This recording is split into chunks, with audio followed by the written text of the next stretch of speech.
kesempatan ini, mungkin teman-teman berpikir bahwa gempa itu adalah bencana alam yang dapat merusak atau merugikan lingkungan sekitar, seperti rusaknya bangunan. Nah, untuk itu, saya akan menjelaskan apa itu gempa berdasarkan teori-teori menurut para ahli.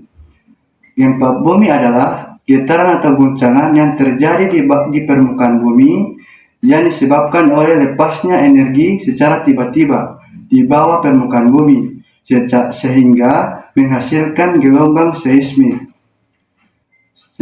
Gempa bumi dapat disebabkan oleh pergeseran lempeng ataupun pergeseran kerak bumi.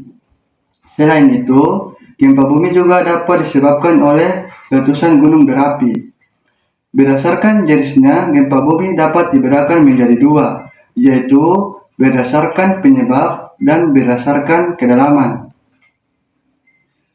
Untuk berdasarkan penyebab, gempa bumi dapat dikelompokkan menjadi tiga, yaitu gempa vulkanik. Untuk gempa vulkanik adalah gempa yang disebabkan oleh letusan gunung berapi. Gempa bumi jenis ini dapat ditemui di Indonesia, di Jepang, dan maupun negara-negara yang berada di cincin api. Contohnya gempa Bromo, gempa Pangandaran, dan gempa Una-Una. Dan yang kedua adalah gempa tektonik.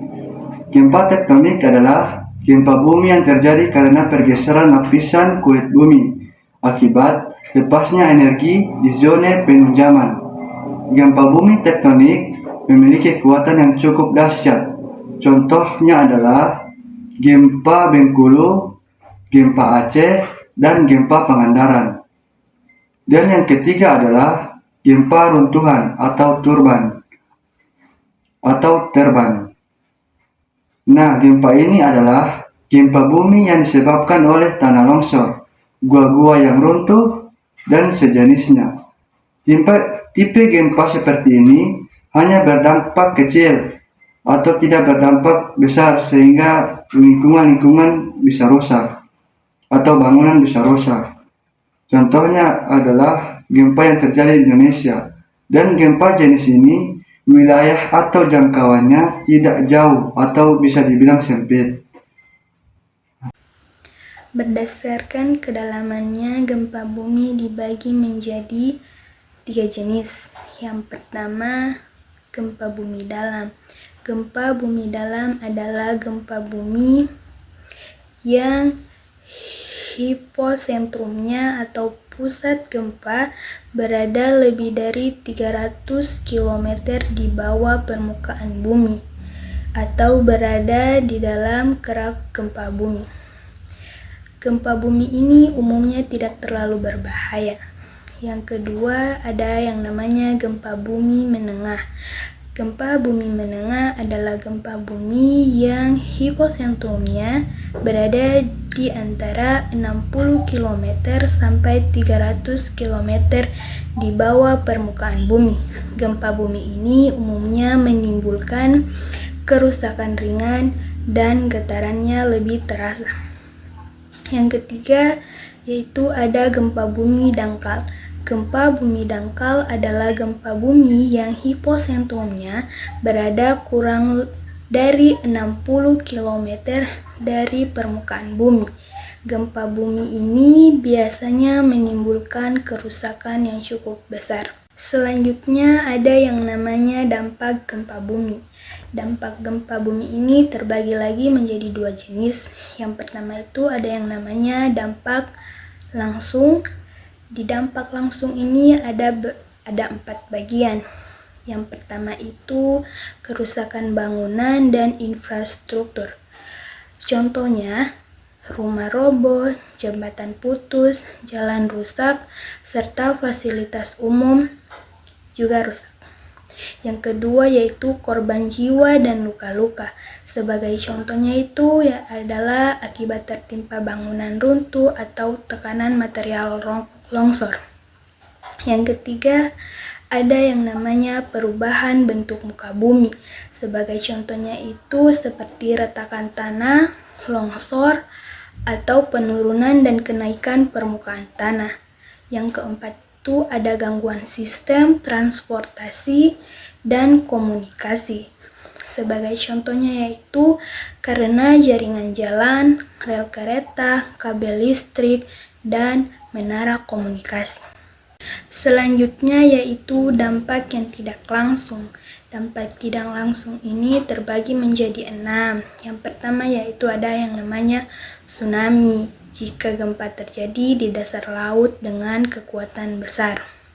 Yang kedua yaitu kebakaran akibat pipa gas bocor atau korsleting listrik setelah gempa.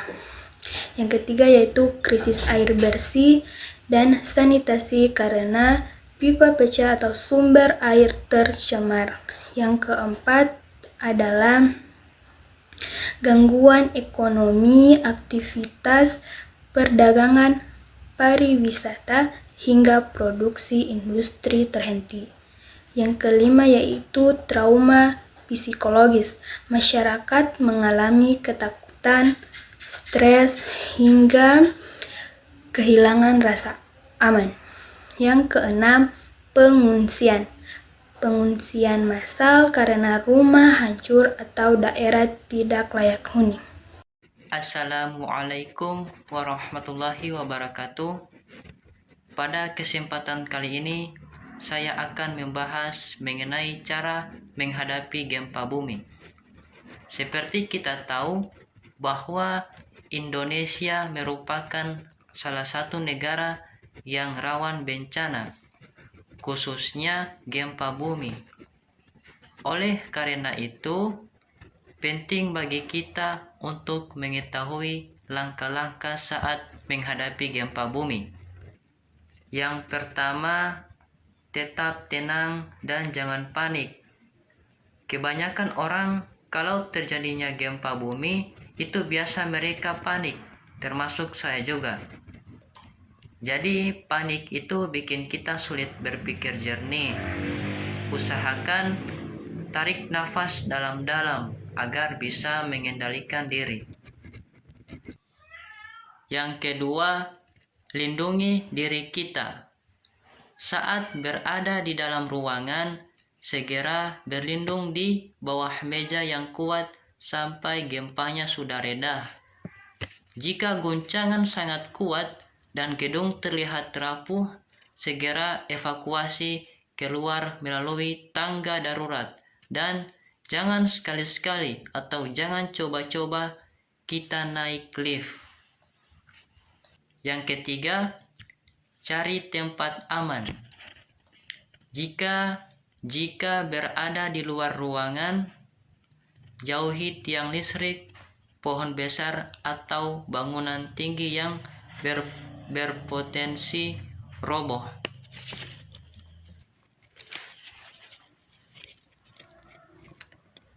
Yang terakhir, tetap waspada terhadap gempa susulan. Setelah gempa utama berhenti, biasanya masih ada gempa susulan.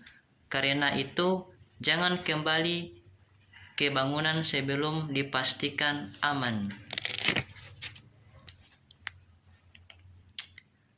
Sebagai penutup, mari kita ingat bahwa gempa bumi memang tidak bisa dicegah, tetapi dengan pengetahuan dan kesiapan, kita bisa mengurangi resiko bahaya. Terima kasih atas perhatiannya. Semoga kita selalu dalam lindungan Tuhan Yang Maha Esa. Assalamualaikum warahmatullahi wabarakatuh.